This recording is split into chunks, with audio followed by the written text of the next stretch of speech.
Hallelujah. It's that time of the year when a lot of persons are engaged with prayer and fasting, calling upon the name of the Lord. And that's a very interesting time because it's an opportunity for the physical to connect with the spiritual. I hope you are not left out. I just want to ask you a question before we dive into our teaching for today.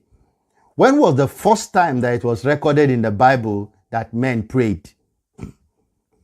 Why did they have to pray? Did they just go to pray because they feel like praying, or something compelled them to pray? And how did they pray? If you will get answers to this, I believe it's going to enrich your prayer life. And that is what, by the grace of God, we'll be addressing today. My name is Green Ademola, and I'm the lead pastor at Purebreed Christian Church. Our mandate remains to turn many to righteousness. That righteousness is Jesus Christ. And we do that through the practice and the preaching of the Word of God. So today we'll focus more on the teaching side.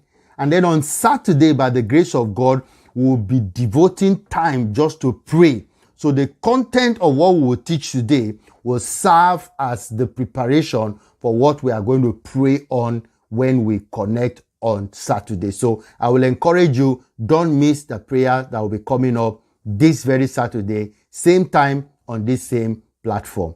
So now let's answer this question. And I titled my today's teaching, Enosh, a precursor to prayer. Enosh, a precursor to prayer.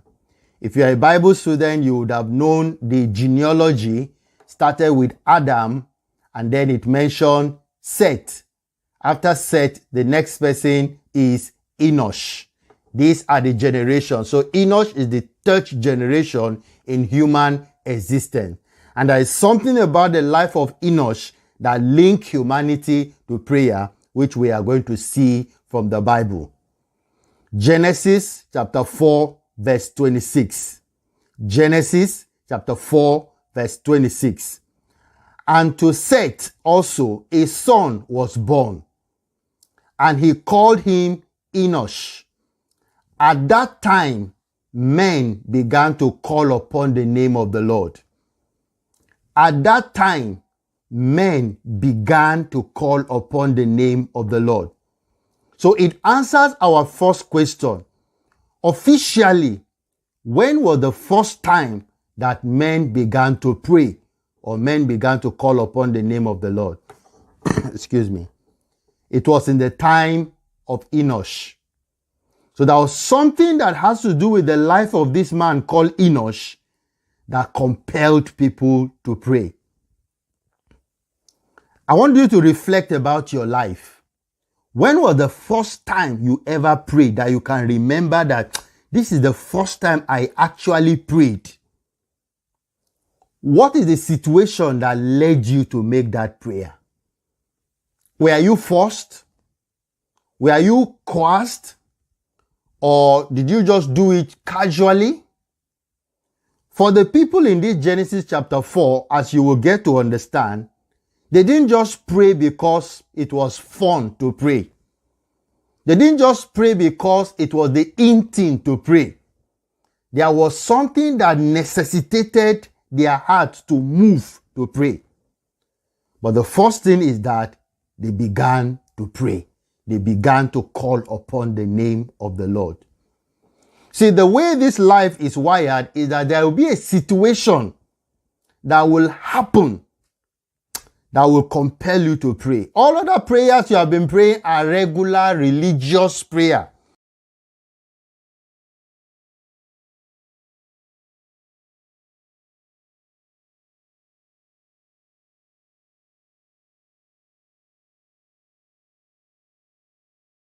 That will happen, that will compel you to pray. All other prayers you have been praying are regular religious prayer.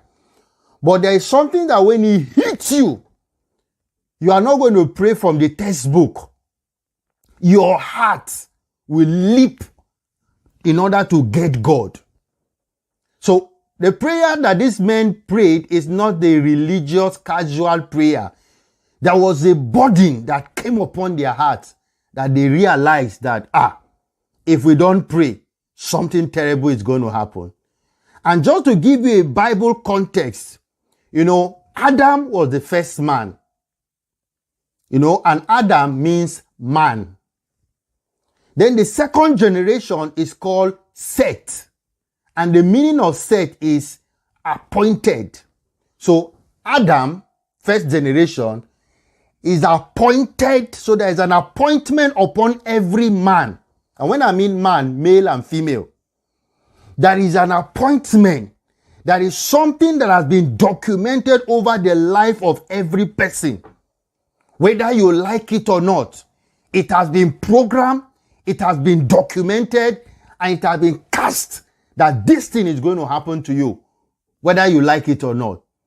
And what is that thing? Generation 3, Enosh revealed that thing. The meaning of Enosh is mortality, death. So man has an appointment over his life, and that appointment is death. That no matter how flourishing the life of that man is, there is something that has been determined over that man, and that thing is death. Go to America, go to Europe, go to Japan, make all the money. He say, look, death is waiting for you as an appointment somewhere along the way. That death could represent different things to different people at different time of their life. So you see that some people are born, and even without them knowing it, there is an appointment over their life that they will die prematurely. That is something that has been documented even without their consent. Some people, when they were born, it was documented that they will suffer poverty till they die. They did not approve of it, they did not agree, but it has been signed and sealed and agreed upon even without them knowing it. Listen, whether you believe it or not, there are decisions that have been taken over your destiny that you did not agree to, but it is affecting you. There are certain circumstances that is manifesting in your life today. If you are careful, you will know that these things have been decided over your life, but you were not a party to that agreement. There are certain things that is happening to you or have happened in your life that if you are somebody that is very careful and thoughtful, you will know that these things, they are not you that produce them. There is a authority somewhere that decided these things over your life even before you were born. And these things are not positive. These things are negative. I want you to understand that it was this understanding that the men during the days of Enosh understood that made them to say, no, we have to address this issue of mortality. Who decided this thing on our behalf? Who signed the document that we will be terminated in our journey? So the men during the time of Enosh, like we read in that Genesis chapter 4, they did not just start praying because it was a fun thing to pray and put it on YouTube so that there will be more likes and more views. No. What led those men to pray was that they saw a pattern that was happening, and they said, no, we are not ready for this. We are not going to accept this pattern. And if you are a good Bible student, you will know that as at the time when Enosh was born, only one human being was recorded that have died, and that is Abel. All other human beings, as at that time, they have not died because they lived 900 and something years. So as at the time Enosh was born, based on my Bible study, Adam, the first man, will be probably around 230 something years. So the deaths have not started happening rampantly, but the death of Abel have given them a signal that there is a judgment that is hanging upon every one of them, and that it is a question of time before that judgment will manifest. So these people are wise, and they told themselves, we are not going to wait until that appointment come and catch us. We are going to do something in order to address this very appointment with death. And so the Bible says, men began to call upon the name of the Lord.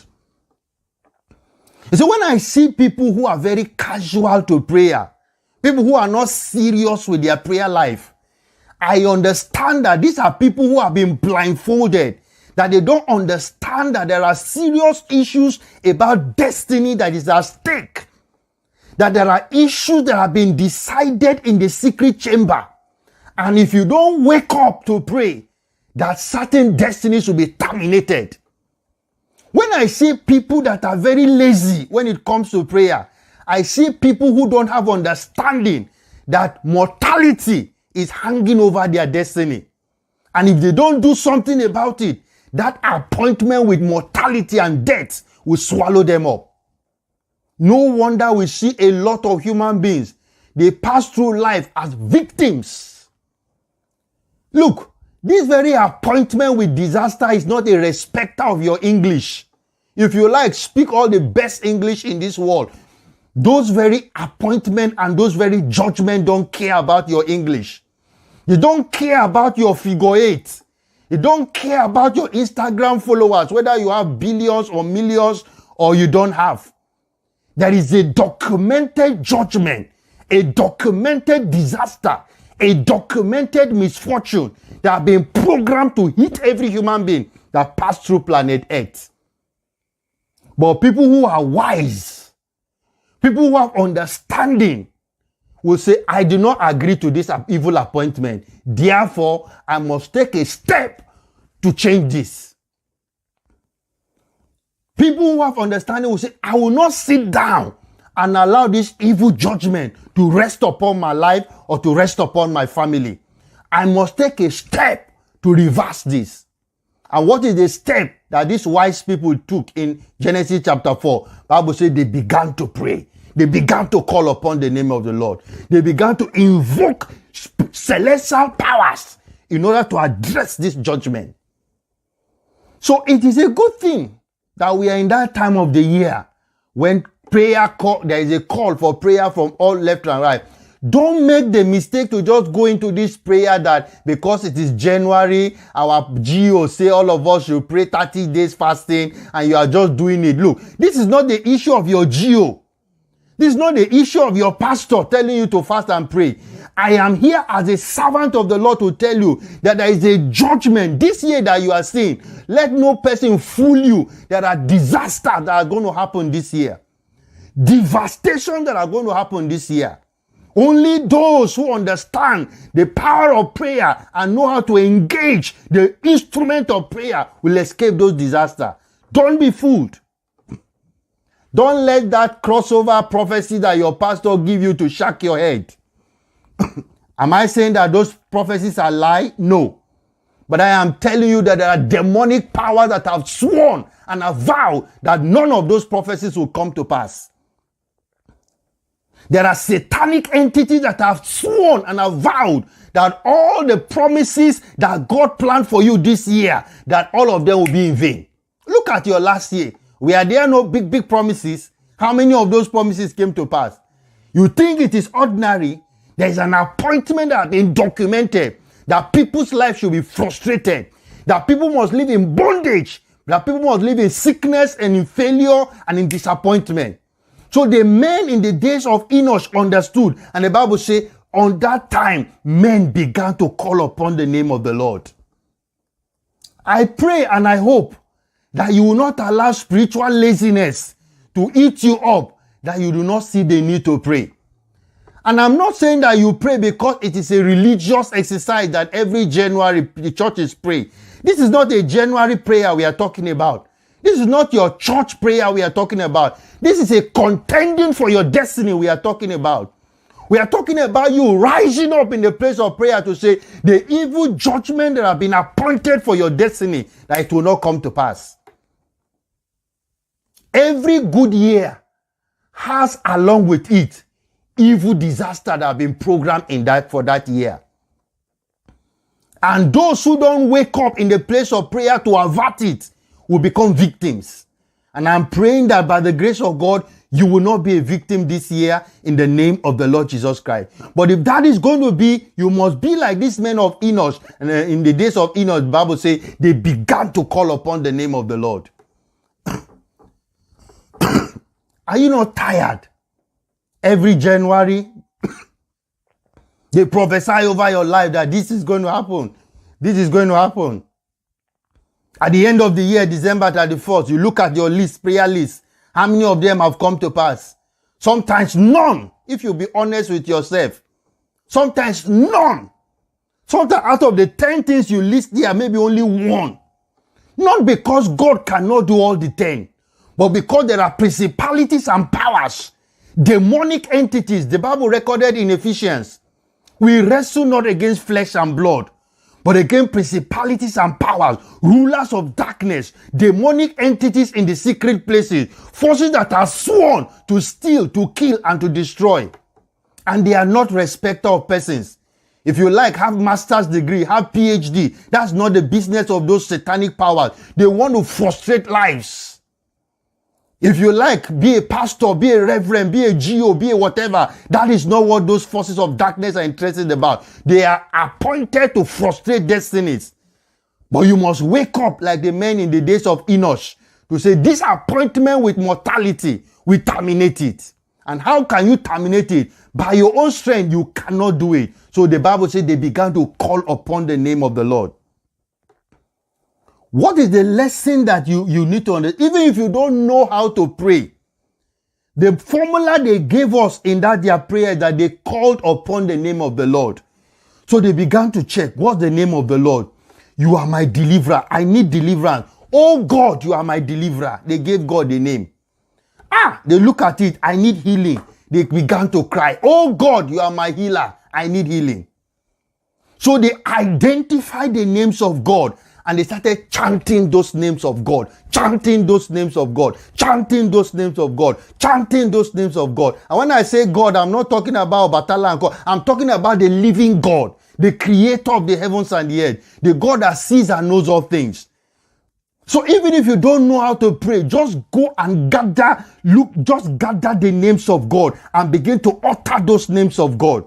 And for the sake of time, let me just show you some of them. You know, the Bible says, we know that the name of God is El Shaddai, which is Lord God Almighty. So even if you don't know how to pray, what should you do? Begin to call upon the name of the Lord. And one of the names of the Lord is, you are my El Shaddai. What you are saying is that, God, you are my Almighty. Come and show your almighty power in this situation.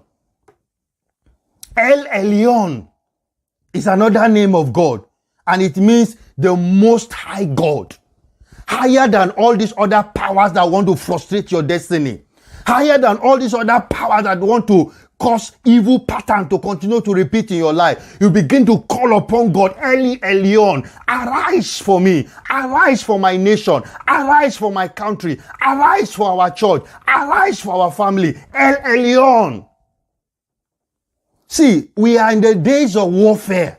Let nobody deceive you that it is sugar and tea that you are going to see on the table. It is war. Spiritual war. And you need to understand how to engage in that war. So Genesis chapter 4 gave us a formula of how to fight that war. It said you call upon the name of the Lord. Adonai, Lord, Master. You begin to call on God. Be the master in this situation. Come and exert your mastery on this situation. Yahweh, Lord Jehovah. Jehovah Nissi, the Lord my banner. Hey, the time we are in is not the time for you to eat and have your stomach big. And my brother, my sister, you'll be doing yourself a disservice. Because there is a judgment that has been sentenced over. I'm talking of you that is listening to me. There is a judgment that has been written for your life that this year it's going to come to pass. And I'm not scaring you. I'm telling you prophetically what has been appointed over your life. The only way to escape it is to engage God in the place of prayer. And one of the formula to use is to call upon the name of the Lord. You are Jehovah Nissi, my banner. You are Jehovah Ra, the Lord my shepherd, that will guide me this year and make me to lie down in green pasture. You are Jehovah, what is it? Jehovah Rapha, the Lord that heals. What am I doing? I'm calling on the name of the Lord. Jehovah Shammah, the Lord that is there. His presence. Don't leave me alone this year, oh Lord. That's what you are praying. When you say Jehovah Shammah, what you are saying is that God, I don't want to be alone on this journey. In this journey of my education, in this journey of my marriage, in this journey of going to the delivery room to have my baby, God, I don't want to be alone. Be my Jehovah Shammah. Be there with me, oh God, I beg of you. As I'm going to submit my CV, as I'm going to submit that business project, as I'm going to go on evangelism, as I want to go on church planting, God, I don't want to go alone. Because there are ferocious demons out there waiting to devour. Today's message has been brought to you by God's servant, Green Ademola, the lead pastor of Purebreed Christian Church. You can find us on Instagram, on TikTok, on Facebook, and also on YouTube.